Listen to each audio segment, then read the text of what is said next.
David Agundoa, our sign language interpreter. Azimio One Kenya leader Raila Odinga now maintains that despite the prevailing calm, countrywide protests will resume in full swing on a day to be announced. Odinga made the statement while on a visit to the Mama Lucy Kibaki Hospital and Kenyatta National Hospitals, where he empathized with victims of demonstrations. NTV's Sydney Chazima with more. With speculation over the opposition's next move, Azimio One Kenya leader Raila Odinga has hinted that the nationwide protests are far from over. Sisi tunataka amani. Maandamano ya amani. Maandamano ya amani. Maandamano ya amani. Na itaendelea. Wapende.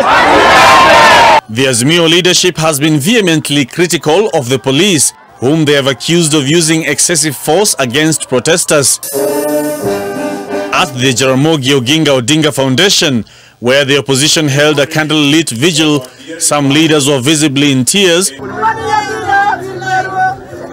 as graphic videos of victims of demos were relayed. We pray that the fair and just God will enable Professor Kindiki to live long enough to be able to witness justice being done to these victims of state-sponsored brutality. It doesn't really matter how long it takes. It doesn't really matter. And this warning should go out to William Ruto and his surrogates.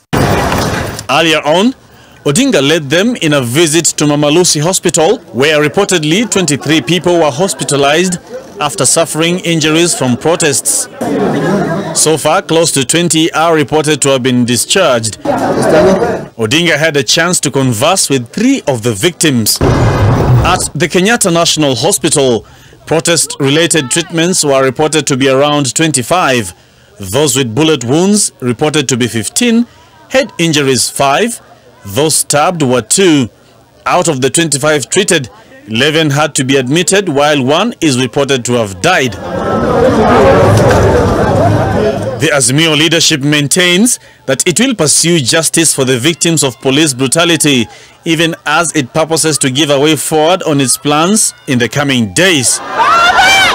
Sydney Chazima, NTV. A section of Azimio supporters heeded